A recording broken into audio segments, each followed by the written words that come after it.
Hey there, Steven here from Crystal Tractor and Equipment. Regular maintenance on your equipment is important to keep it running in a great condition and keep it running for many years to come. Now, you can perform that maintenance yourself, or you can bring it into Crystal and let any of our trained techs take care of that for you. But we know that many of our customers like to also do their work DIY. So we're here in the Live Oak Service Department today, and we're going to walk you through the steps it takes to do a 50-hour service here on this L2501 tractor from Kubota. Now I'm here with Brandon. He's going to be walking you through each step. We're going to go in detail so you'll have the thorough knowledge to be able to do it yourself if you so choose. So let's go ahead and dive in. Hey, I'm Brandon, a technician here at Live Oak Crystal Tractor. We're going to take you through the steps on how to service a 2501. The first thing you want to do is probably take this thing outside and get it cleaned up before we start working on it. Cool, so let's go do that. Okay. Now that we got it washed off, we're going to talk about what all steps we're going to take to do a 50-hour service on this unit. Let's start off by showing you the Kubota genuine parts that we be using. Everything we use comes strictly from Kubota. You have your oil filter, your fuel filter, and your HST filter. You also have your O-rings here to also go with your fuel filter. You always want to change your O-rings. If you ever crack that open, you want to change them. You never want to use the same ones. And then we got your 1540 engine oil, and then your UDT2 hydraulic. So before we get started on this service, we're gonna get our safety glasses. I got some gloves over there I need to go put on before we get started. That way it saves you from burning your hands or really just getting messy. So we're gonna try to keep it contained. Now that we got our appropriate protection on, we are going to get this set up to where it is safe. We got a ram lock here. So when we pick this up out of our way so we can access everything we need to, we're going to install it between here and here, these points, when it's up. That way it keeps us safe. So if this ever does fall and we are underneath it, you don't get crushed. We are all about safety here at Kubota.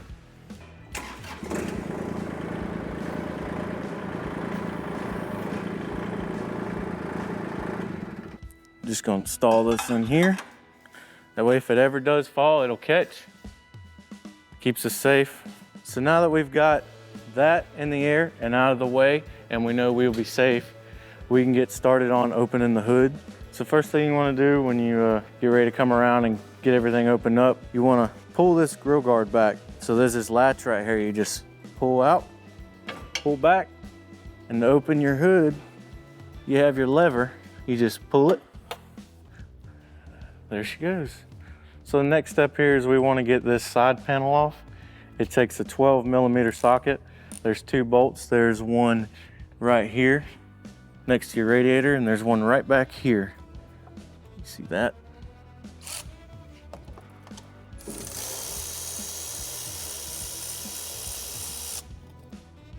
Here's your one.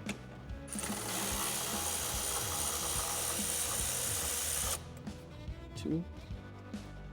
And we're gonna pull this up, pop this out of the way, set it over here where it can't get messed up. We don't want to lose the bolts. So the next thing we're going to do, we're going to pop this cap off for your oil fill. So that way when you go to drain the oil, it flows out like it's supposed to. So the next thing we're going to do is we're going to go ahead and we're going to get us a oil pan. We'll slide that under right here. So from there, the next thing we want to do is we want to get our 19mm wrench to take the two drain plugs off. And yes, there is two. So we'll take these two, pop them loose. There's one on each side of this drive shaft. And you want to make sure you drain both of them. We want to try to get all that old oil out, so that way the customer gets fresh new oil put in.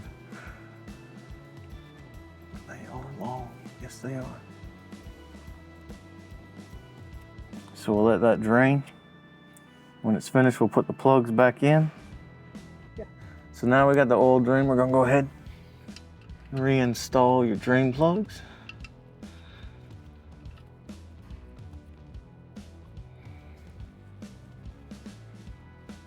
Gotta tighten these down where you don't want to go too tight. Just enough you can feel it. Yep. So when you tighten these down, there's these washers here. They're copper washers. You don't want to go too tight because you'll crush them and then you'll have leakage. You can kind of feel it when you're turning the wrench on them. So they have like a stopping point and you just kind of let off. That's good enough. And you always want to wipe them off. That way you can tell if something's leaking. Other than that, that's it on that. Then from here, we're gonna slide our drain pan right under this filter. And we're gonna go ahead and change these filters out. So from here, we're gonna access the oil filter, which is right here. You can tell it's never been changed. It's still gray from the factory. So we're gonna go ahead with our filter wrench, get this off. Make sure it goes down in the drain pan. Make a huge mess. Oop. And we'll set this down here out the way. Let that drain for a second. So we come back with our Kubota oil filter. Screw this on.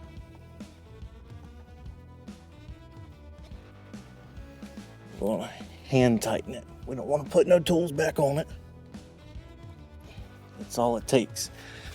It's important not to put a wrench on it. For one, you'll bust it because the teeth on your wrenches, or if you have whatever you're using, you don't want to bust the new filter because then you're gonna have to replace it.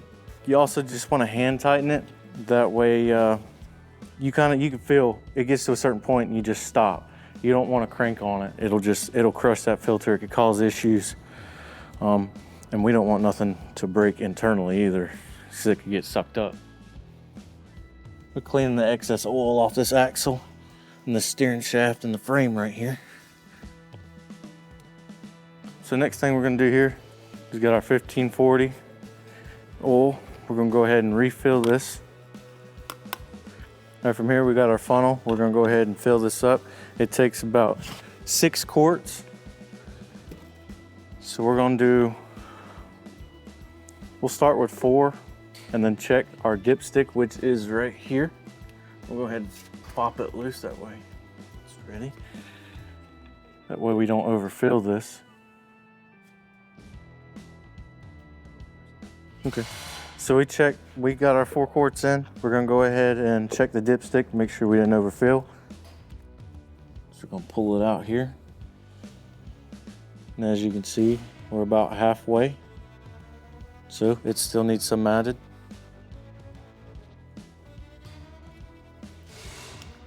So we're gonna grab a little bit more. Put about a half quart. Check this one more time. Make sure we ain't overfilled. And we're not. So we're gonna go ahead and put this cap on before we completely fill it. Let it cycle through the filter. That way we can pull the dipstick again, recheck, and fill it to the correct spot on the stick. All right, so before we start it up, this is mainly to fill the filter back up with oil because we had just changed it so it has absolutely no oil in it. We want to make sure it gains its capacity of fluids back. We'll let it run for about a minute.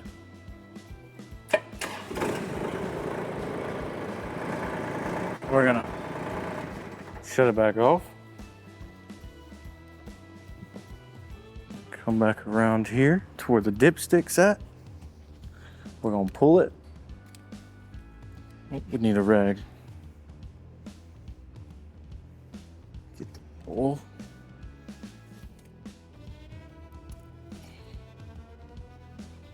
And now that it's filled the filter, we see it's just below that over there. Our dot's up here, so we need to add just a little bit more so it's to the full capacity. So we're gonna pop our filler back off, grab our funnel, Go back in here.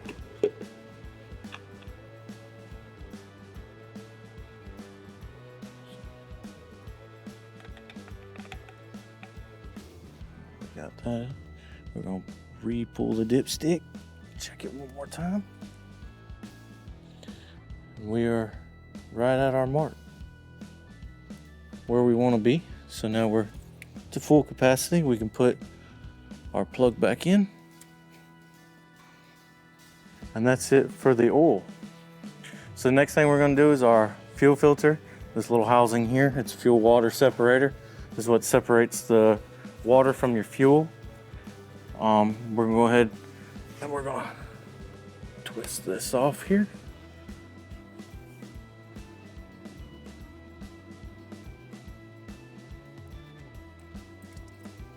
Right now, go ahead and get the fuel out of there.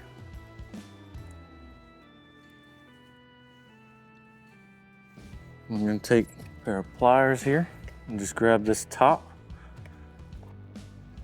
Sometimes I can be a little stuck. Pull that out of there. Get this O-ring off here. We got a replacement O-ring for this, so we don't need that.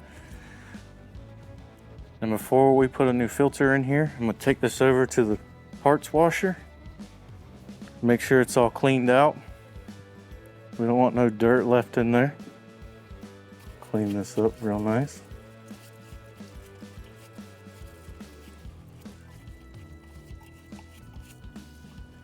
In here, where your dirt would mainly be.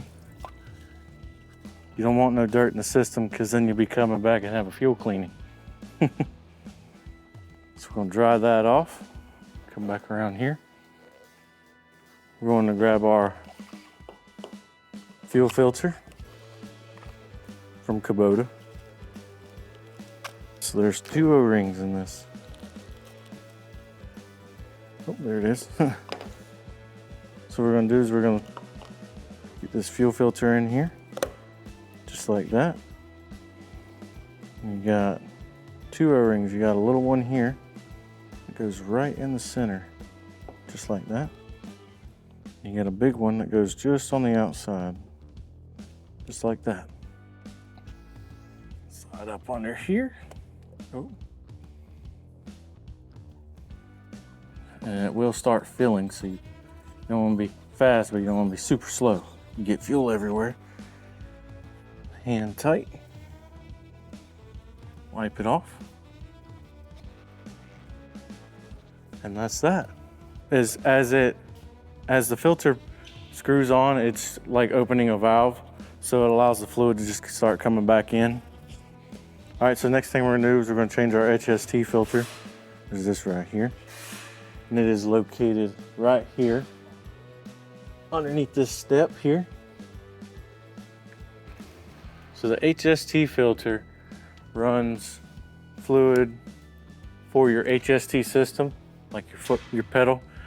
The hydrostatic runoff fluid, as your gear driven have the shifter and whatnot, those are all ran off gear. So you only have these on your hydrostatic tractors.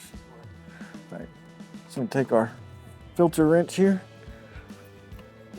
crack this loose.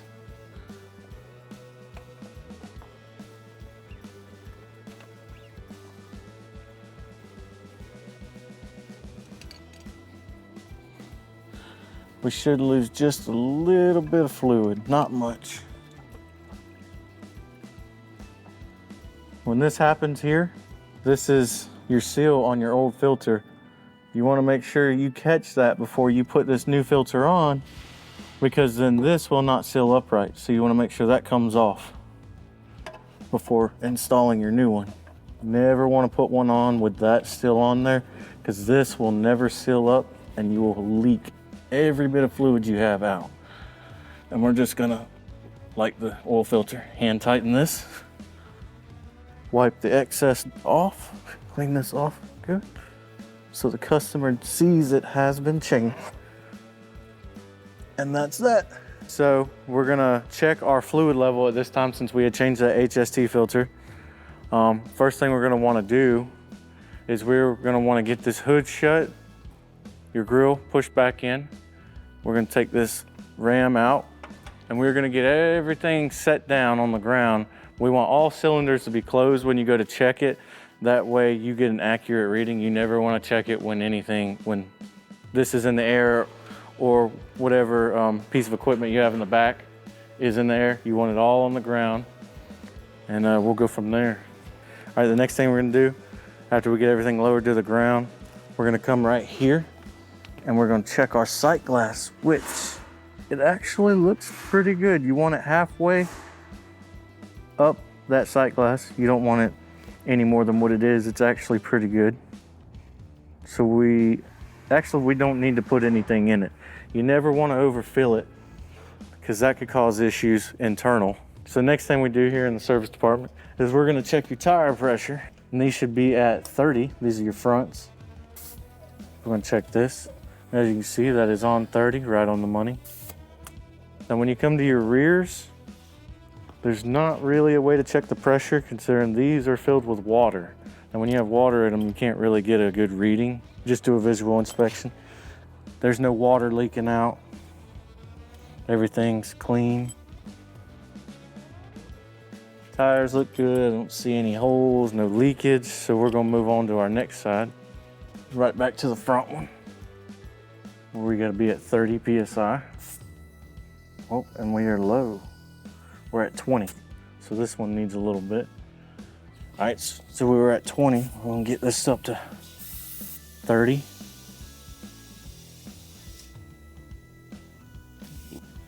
Keep checking it, that way we don't overfill this. And we are at 30. So that one's good. Once again, it's got water in it. So we're just gonna do a visual check on it. There's no leaking. Tire looks good, nothing's leaking off the tire. I'd say that's good. So next thing we're gonna do is we're gonna get this loader picked back up after checking our hydraulic oil levels. So that way we can get the side panel back in that we took out in the beginning.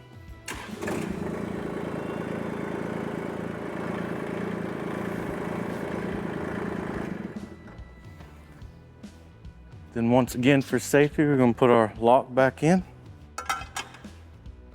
And come around here, same thing, pull your lever, open the grill. We're gonna come around here to your lever, pull that for the hood. We're gonna get our side panel that we took off in the beginning. Line it up in here. And we're gonna get our 2 bolts put back in. Those are in. And we're gonna grab our 12 sockets, reinstall them.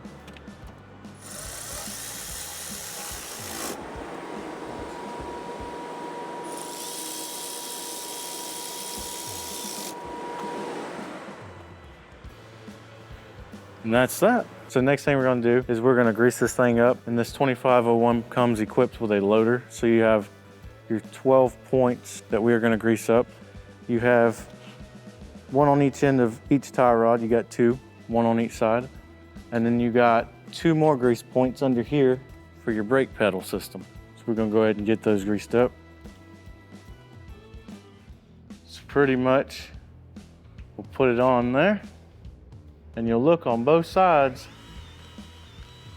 pretty much pump until you see something coming out. And as you can see on this side over here, it's protruded on out. So we're gonna go to the next one. We'll do about 3 pumps usually, 3, 4 pumps each.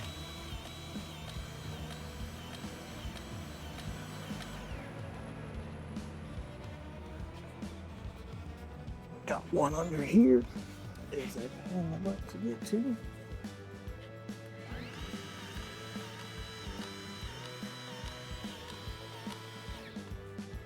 Okay. We got another one up here.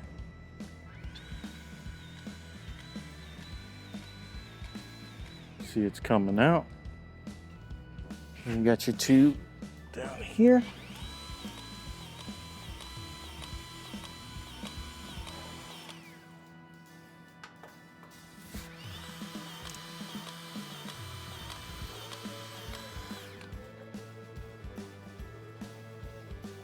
Come around to the other side, same way. So you got your two here.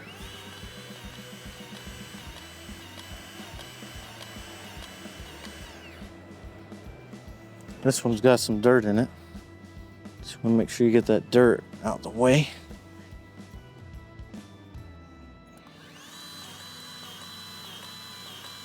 Do a couple pumps. That one's full. Come up here.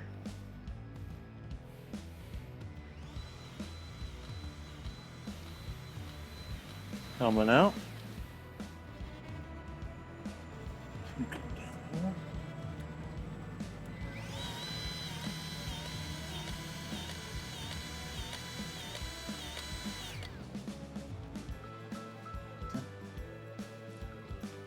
Here.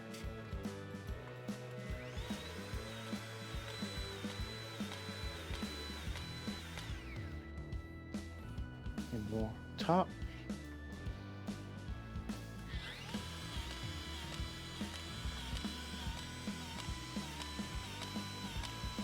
It's coming out.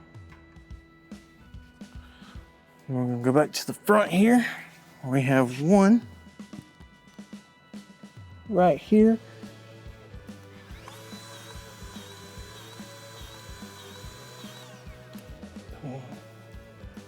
Overdo it. All right, that's good. We got one right here.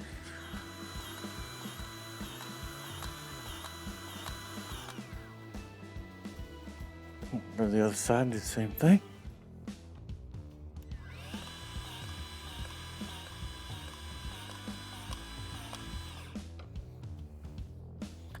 Got one right here. Gotcha. Ready? We got the two under here for the brakes. Gonna go here. It's got grease coming out. One here.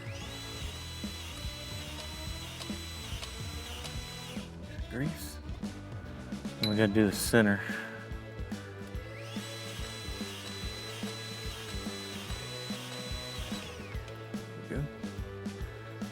That.